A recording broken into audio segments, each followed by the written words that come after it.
BMW. Watch Westbrook, he's from England, he's very experienced with these guys. And GT cars, second page to show you here, so much action. Yeah, I mean, this GT field is just stunning, as we said before. We've got all kind of marks, we've got race drivers from all around the world, the best in the business. They want this 50th. Continental tyre starting. If it isn't this, we've got a bigger problem. 2011-2012 era.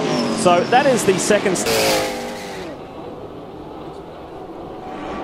Here is the 40 Dempsey Racing Mazda. There is Patrick Dempsey behind the wheel. So the first round of stops underway, and it's going right on cue. People telling us anywhere between 42, 45 minutes on this initial run. And you will see a lot of double stinting. That's not the case here at Dempsey Racing, though. No, I mean, some of the teams choose to just get all the drivers rotated through the car, get a feel for the racetrack, get them back in the groove. Jamie talked about some of the teams double stinting the tyres, some not. I'm really a proponent, though, so you have to look at that tyre wear after that first run. I mean, sometimes these conditions are different.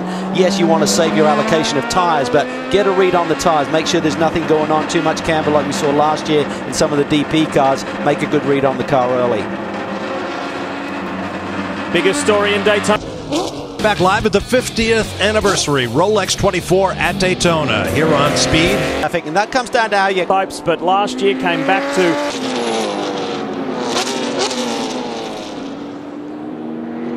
third at the moment. He's made up some good ground. He's Dorsey. No question about that. I mean, Germany changing the tyres to really meet the allocation you have for the whole week. Biggest story in Daytona. It's Jimmy Johnson of NASCAR Sprint Cup fame.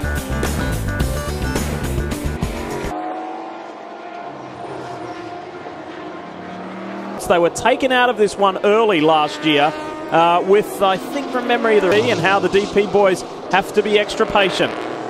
Well, they have a lot more grip, no doubt they have more. Told you in GT just how strong those Porsche GT3s look.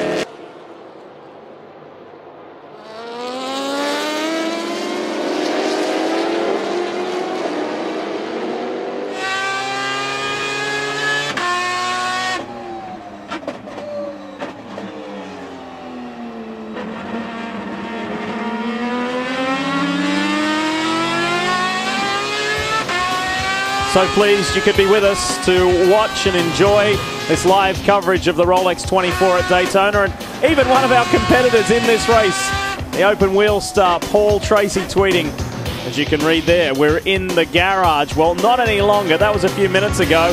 The 77 Doran Dallara is back out on track, and the brothers Frizzell, Bert and Brian, along with Dr. Jim Lowe and Paul Tracy, PT, are the four drivers in that car. Patrick Dempsey getting passed by the 56 Ferrari, which is showing a lot of form right now. But earlier, just a couple of laps ago, here we see coming down into turn one, Patrick gets it a little bit wrong, loops it around, not near the tyres, and just recovers nicely and continues. But wonder if there's any damage to the tyres, Doris. Oh, here if he mismatches. Now just a little bit too much speed, I think, as he got to the apex and around he goes. I think he might have got away without hurting the tires with any luck at all.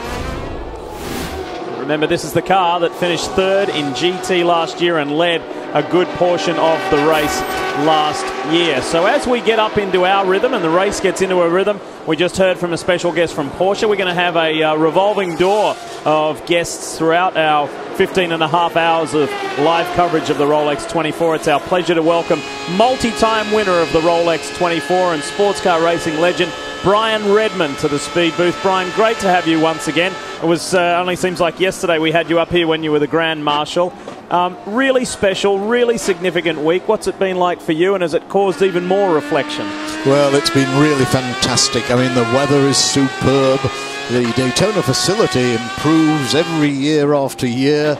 It's really wonderful, and the brilliant organisation. I've got a minder called Frank, and Frank is with me every minute of every day with a golf cart, and I go and he tells me where I'm going, and it's really yeah, well, that's no surprise. Brian, we were talking to Chip Ganassi the other day, and he said that with these cars being as reliable as they are, the drivers tell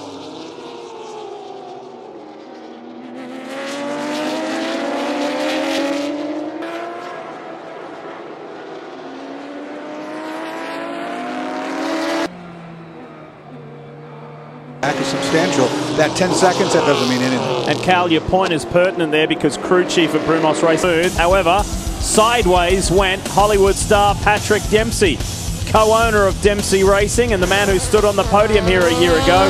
As you saw there, no harm done. And Patrick, You roll out of the gas pedal, trying to save that little bit of fuel. Good look at Scott looking out the... he was not going to hang around, and he wanted to get through the traffic to come right up on the back of the 99 of Memo Gidley. Triple stint. 7. Had some troubles early, went back to the garage. Now been a little bit quiet early on, but perhaps that's their strategy, Dawes. And don't you hurt that car. I mean, they come here, you see them smile. Enough to illuminate this entire 3.5-mile road course that has seen so many men.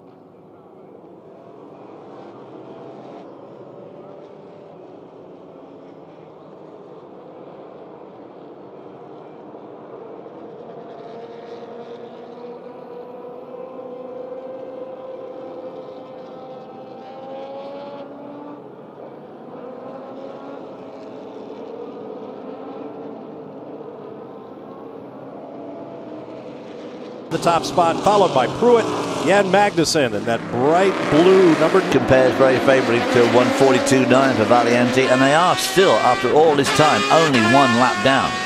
Way up onto the banking.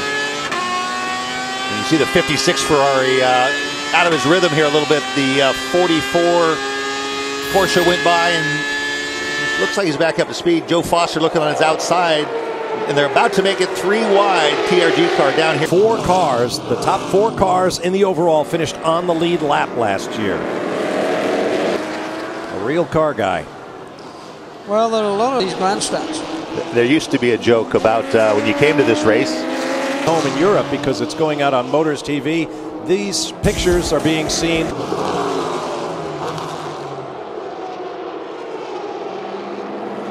In that car, and there's about a 1.5 foot difference in the height. Yeah, it's hard not to root for Justin. Justin coming back from a broken back.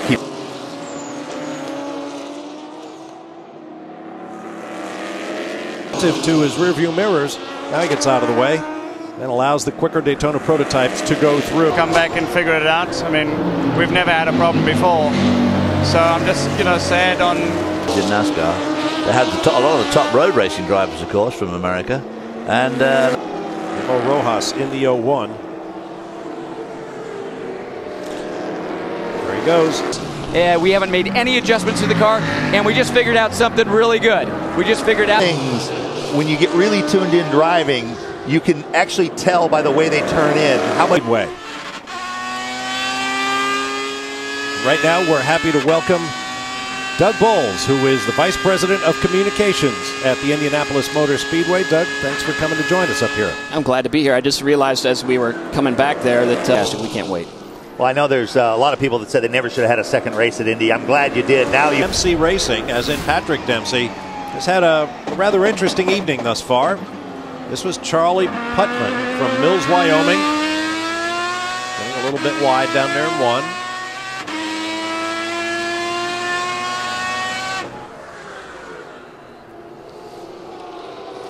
And over at the West Horseshoe, tucked up behind one of the Ganassi cars.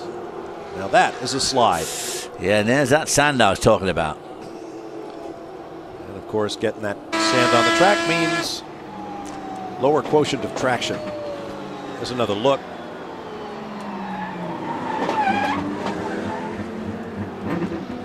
I think he just lost sight of his line, Tommy. Or? Well, yeah, I think he was on the inside trying to make room for the prototype, and just was too focused on that and didn't get the car stopped.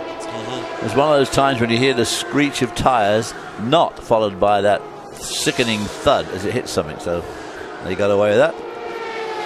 Doug, by saying that Connor Daly will probably do some iteration of what he did last year, by that you mean GP3? I think they're planning on trying to go back over there and run GP3 again next year. You know, as David was saying, I think it took a little bit for Connor to learn. And he adapted very quickly in the race setting, just getting used to tires and tracks he'd never seen before, frankly. And I think he's really feeling like that's a great springboard for him to do well. He's obviously got his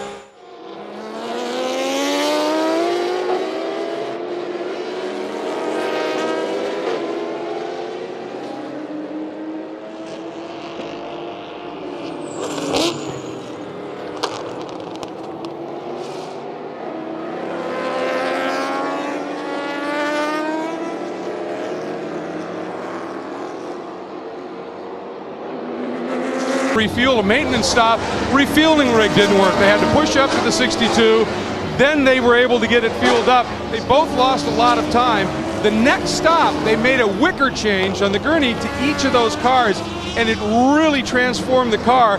Now, when they're not in... Saw earlier this week, so right now Andy Lally hitting the rev limiter and... Trust. And two really good drivers.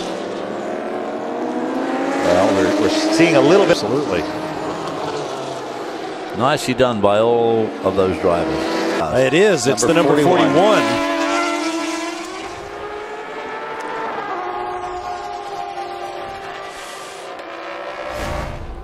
Let's see if we can see what happened here.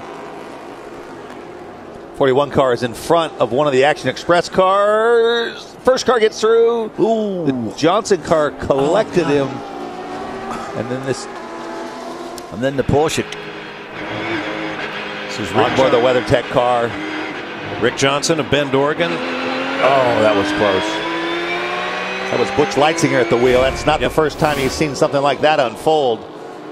That's Rick Johnson's car. And look at the speed cars are going through the chicane at. They need to get the yellow out here. So that car is not going to go anywhere.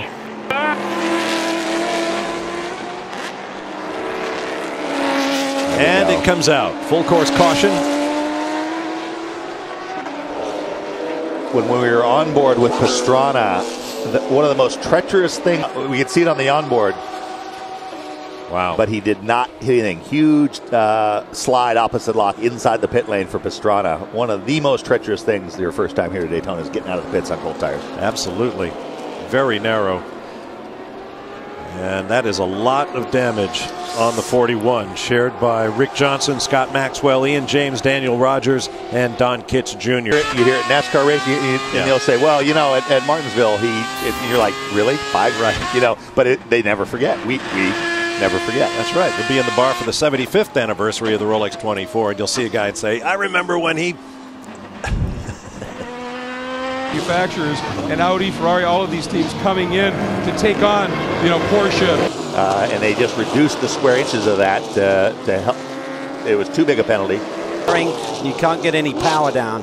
Behind the wheel of that 17 Fometics Porsche is young Sebastian. He's done a great job. He's done some races in the Continental Tire Sports Car Challenge Series, of course, and 4 podiums. I think he likes the pressure. I think he likes being put on the, on the hot, on the spot.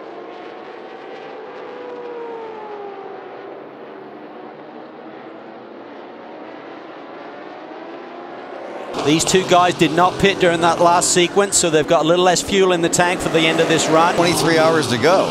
Yes. And it's very competitive. These guys, they're... Spirit of Daytona, Gainsco, Bob Stallings, Ganassi. It is tight up the front. For now, he's going around the outside. The 01. That lead bad. He wants the lead bad, Dorsey, but as we're seeing, this race keeps getting reset. Well, we're getting up there now very quickly, aren't we? This is already a 2 and 3. There it's you go. Oz Negri, Michael McDowell, and Ryan Ditch. Yes, sir. Look at this. It's packed. It's hard. It's tough in GT. The traffic is so thick. The numbers high. 458 pushing his way through the traffic, just like the 99 machine is there as well. Yeah, all sorts of things can go wrong for those leaders. Well, there's no such thing as, it's all over. Guard, big favorite. When I was standing out on the... Welcome back to Daytona. Once the sport cars clean out, it'll be time for the stock cars. And NASCAR's biggest names will do battle on the high banks, looking for a prime starting spot of the Daytona 500. It happens in the Gatorade Duel at Daytona. It's live February 23rd, 2 p.m. Eastern, only on Speed. And it's a great, maybe the best racing this side of the Camping World Trucks here at Daytona, the Duel. Absolutely awesome stuff. Covered it for a long time for another net. Insko guys one other time, but it is such a difficult race. And a good front through this bus stop and really put the pressure on Scott. They hung on for so long there with about 40 minutes to go. David Donahue blew by with the Porsche powered car and claimed victory. Couldn't do anything about it. It's all about execution now. I mean, Tim Keane knows what cars are just going to blow by you like we just saw. In both classes, the top 3 cars are on the lead lap in GT. Of ours. leaders have covered 660 laps. That's about 24. I think that AJ Allmendinger is a weak link in the chain, unlike Michael Shank, who thinks he's a very huge accolade to his list. Now there's the number 40 car, currently in the hands of Tom Long, trying to make its way back up the ladder in GT, following that Porsche closely. Patrick Dempsey and his team finished third in GT last year here at Daytona. Let's hear from him now with Greg Kramer. Yeah, Patrick, your eyes are glued to the monitors watching this overall race. It's spectacular. Last year you had such success here on the podium. It's been a little bit tougher this year. Oh, yes, very hard. I mean, we just didn't have the base to keep up with the front runners, but I got to tell you, the team has done a great job. Car's been really well prepared. You know, I can't thank the 40 Mazda, VisitFlorida here, a little sunshine. Team has just done a great job all night long. It's tough. It's tough. You want to be up running for it. Once you get on the podium, that's really what you want to do. But I think it's been a great race. There's been a lot of lead changes. It's been very exciting. It's unfortunate, but I got a lot of good seat time, learned a lot, and, you know, we're here doing it. Speaking of being here doing it, is the Hollywood schedule going to allow you to run the full season, you think? You know, they've been very supportive, which is nice to see. Hope that continues. And guess what, folks? He ran the Continental race on Friday, 80 cars. He said, what a crazy fun time that was as well. I think he's loving it. I hope we can see him all season. I wouldn't be surprised if we saw auto racing play a dramatic role in one of Patrick's scripts in the near future. He owns the rights to the very popular book, The Art of Racing in the Rain by Garth Stein. Interesting book. You might want to give it a read. There is an auto racing theme in it. I asked Patrick how they were going to handle a story basically told through the eyes of a Labrador Retriever. And he said, well, we're on our third script. We're still working on that. We think we have a way. There's quite a few dogs in Hollywood. They might be able to get one to play that role. Touche. Into the West Horseshoe. Cup cars are part of Porsche's worldwide Cup Series. They run 20 series around the world. Teams looking at 2 pit stops, and the way that we kind of look at it in strategy, you know, it's going to be 2 short, another caution. They're going to do 2 long segments. Close enough as you come around NASCAR 3 and 4. Everybody's watching, even the Indianapolis Motor Speedway, folks. You fans watching the first time there in a 3-hour endurance race. Really looking forward to that. The big story. Now, I've never seen so many cars fighting this hard, battling this tough, with an hour and a half left to go in a 24-hour race. If you're wondering why the O2's not up there with the 0-1 system done. No, that was pretty crazy. Then we see the 41 go for a spin and take out a couple of really throughout the course of this event up on the banking. Stops. Both teams looking at 2 pit stops, and the way that we kind of look at it in strategy, you know, it's going to be 2 shorts or 2 longs. If we don't see another caution, they're going to do 2 long segments. Everybody's watching, even the Indianapolis Motor Speedway, folks. You fans watching this time there in a 3-hour endurance race. Really looking forward to that. That's what cost the time. And the graphics tell the story. Just get out your aspirated V8s. V6 turbo. Maybe that's my excuse. I'm shaking. Gripping time, and if you're in the position of AJ Allmendinger and Mike Shank, you can't soak it up because the nerves are over. It's a gripping time, and if you're in the position of AJ Allmendinger and Mike Shank, you can't soak it up because the nerves. We have said it many times before. If you have Dinger have been friends for a long time, dating back to the Roo Sport Traffic. Just take a few more tenths, maybe a couple of seconds out of that lead. A couple of tenths last lap. Someone who played a major role in AJ Allmendinger's young career. More specifically, if you're in Columbus, Ohio, or even more. A couple of years giving this team tremendous support. And they've got